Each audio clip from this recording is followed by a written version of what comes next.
Typhoon 8. Ayan, Typhoon 8 mga kapatid. Typhoon 8. Panak ang palengke. Sana may mapapalengke. Ayan oh. May yung ano namin, nakabukas yung ano namin.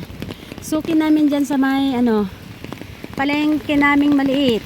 Ayan, buti na lang ay nakabukas. Otherwise, hindi ako makakabili ng aming pagkain. Ayan, lahat ng mga shop oh, all closed.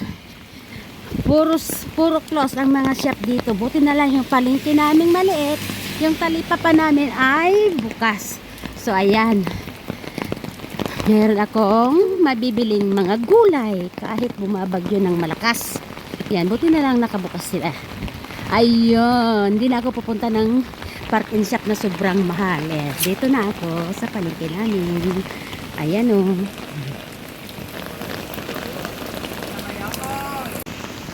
Bagyo. Ayan.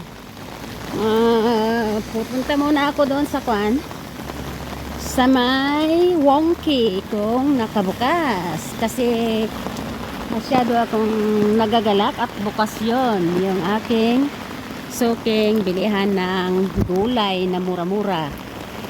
Ayan, yung talipapa.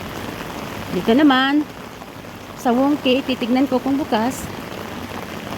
Close na siya.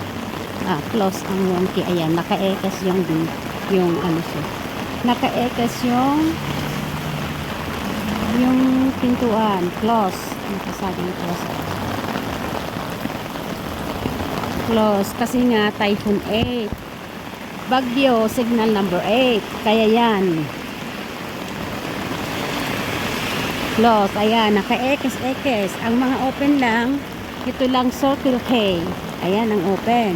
Lagi naman yung open kahit gaano kalakas ng bagyo. Tsaka yung 7-Eleven doon open din. Ayan o. Wala gaanong lumalabas. Akala nila siguro hindi nagbukas yung maliit na palengke namin.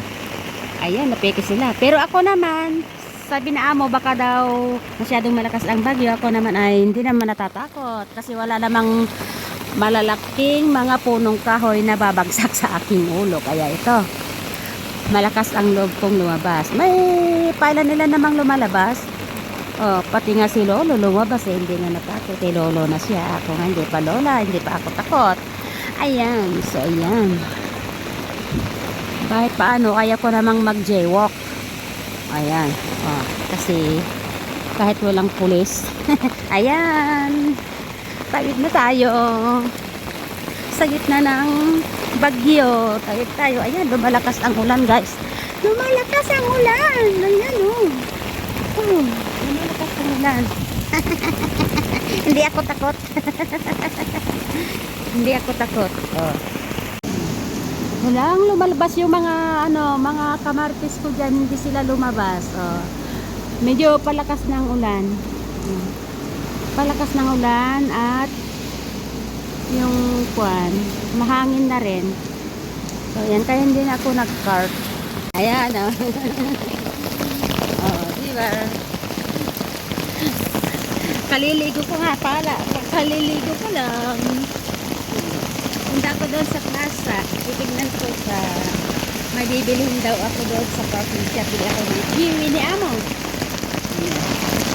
Parang lakas ng ulan. Talagang bagyo na. Bagyo na.